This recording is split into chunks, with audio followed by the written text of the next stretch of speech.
And now, a story from the Appleseed. Ever since I was a little girl, I loved hanging out with older people. Even when there were things outside that I really wanted to do, and my friends were out there or whatever, if there was somebody in the house that tended to be older, I call them elders, somebody from the elder community that's just, a little more aged, I wanted to sit with them. I learned phenomenal things from those people. And even now at this age, I love to do that. I travel a lot and I eat alone a lot. And so when I'm eating somewhere, if I see somebody of a particular age eating alone, I will walk over and ask if I can sit with them. Normally, I get a look and they check me out and they go, okay. And that's how it begins. And I ask them their story. Everybody wants to be heard. It's one of the things that humans need most is to be heard. And to sit and pick up the golden coins from these people is so inspiring to me and an honor of sorts. I remember one time I was in Seattle. I was at Pike's Market, and there's a little French bakery there that has an open air window that they prop open.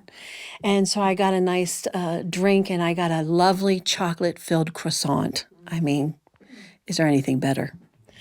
And I saw a man when I walked in. He had on a little beret, and he was older, gentleman, sitting at that window, and there was a seat right beside him. So I went and settled down.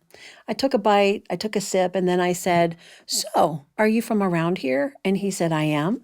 And he said, "You're not." And I said, "How do you know that?" He said, "Because you're talking to me."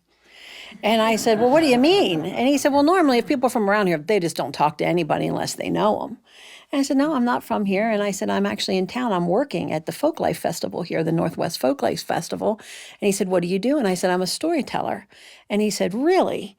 And he said, "Can you make a living at that?" And I said, "Yeah, I can." I said, "I'm still trying to convince my mother, but yes, I can." So we had a fun talk about that. And I told him a little. He asked me some questions. He was polite. And then I said to him, "What do you do?" And I said, "What's your story? What did you used to do?" And he said, "Well, I actually used to be a jazz pianist." He said, "I traveled the whole world." And he started dropping names. And I like jazz. I have some jazz in my iTunes. But I wouldn't say I am proficient in jazz, but I knew these names. And I just sat there and was like, wow. And I said, "Well, what do you do now?" And his whole face lit up. And he said, right now at home, I have 5 crock pots plugged in with soup that I've made, and I'm keeping it hot. And I'm going to go back home in a little bit. I'm going to put that into containers right around 4 or 5 o'clock.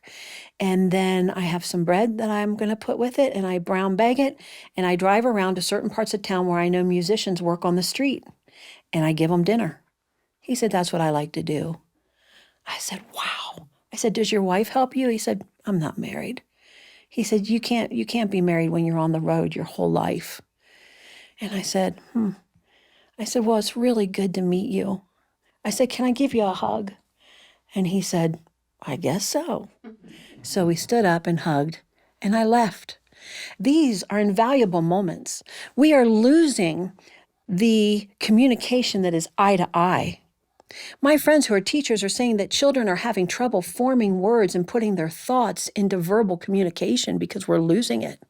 The generations coming up are being called the loneliness generation because they're not communicating eye to eye on a regular, healthy basis.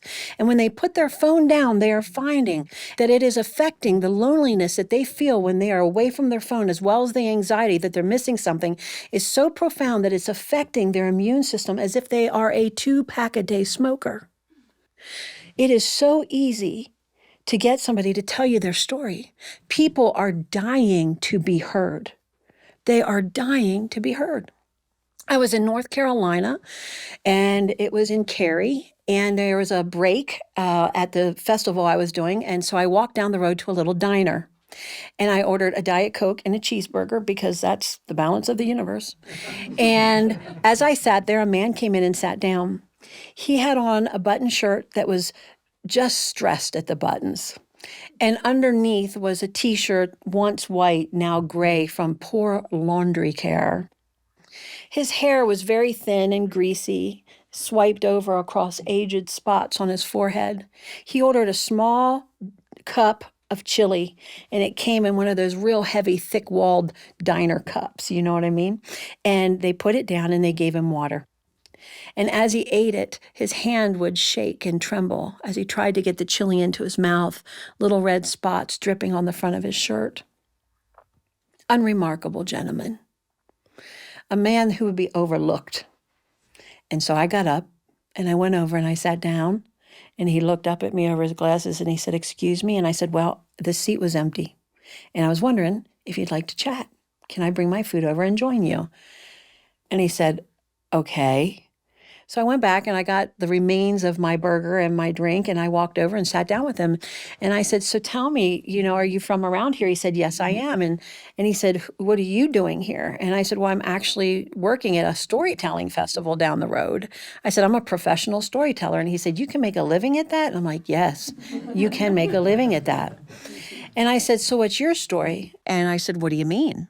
He said, "What do you mean?" And I said, "What's your story? What's your story? What did you used to do?" And he said, "Well," he said, "I'm an astrophysicist."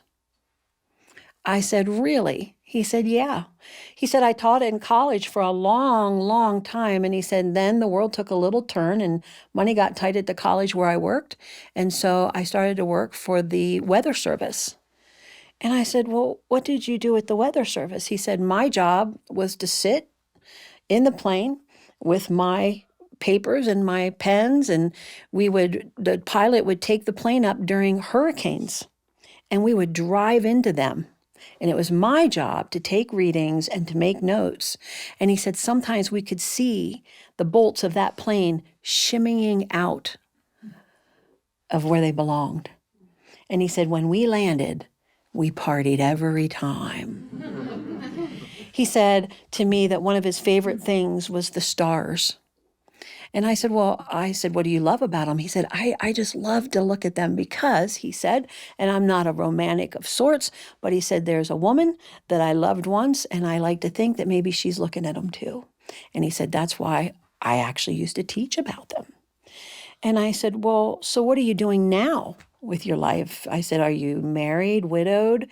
He said, "No, no, no, no, no." He said, "There's only ever been one woman." And I said, "And you didn't marry her?" And he said, "Well, she didn't want to wait." He said, "I was a pretty wild guy. I needed adventures and thrills. And it got to a point where she just got tired of waiting. And when I was ready to come back down to earth and settle down, she was gone." I said, I said, "So then what do you do with your free time?" And his whole face lit up. And he said, "I have a huge piece of glass." He said, "It is about this thick, 6 feet in diameter." He said, "I had to take out a doorway to try and get that thing into my house." And I said, "I'm lost. What are you doing with a piece of glass that size in your house?" And he said, "I polish it. Every night I polish it." And he said, "I'm going to make a giant telescope and I'm going to put it in my yard." I said, "Really?" He said, "Yeah." He said, "I like thinking that she can see the stars and I want to get as close to them as I possibly can." And I said, "Well, for not being a romantic," I said, "that's pretty darn romantic." I said, "I've never had a guy go to those lengths for me just so he can feel some connection." He chuckled. We talked a little bit more, and then I offered to pay for his chili and his water. And I am no human. I am no angel. Trust me. There's no pat on my back. It was like $2.49, okay? And he actually let me, which made me happy. And when I paid, I went back to the table and I said, "Can I give you a hug?" And he said, "Yeah." And he stood up and he barely raised his arms. And as I drew him in and held him and just kind of touched the top of his back, thinking to myself, this is probably the only time in a long time he's been held. He chuckled. I could feel his full belly kind of wiggling, and he smelled like old pillows. And as I let go, I took his hand and I said, "Thank you. Thank you." And I walked out and I stood there. And it was the silliest of thoughts, so cliche, but it is exactly what happened. I stood there and I thought about all the times you've heard that line, "Don't judge a book by its cover." I know, Mom, don't judge a book by its cover.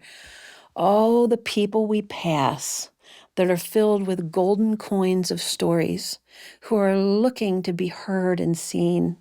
And it takes just minutes to change the loneliness. Thanks for joining us for A Story from the Appleseed.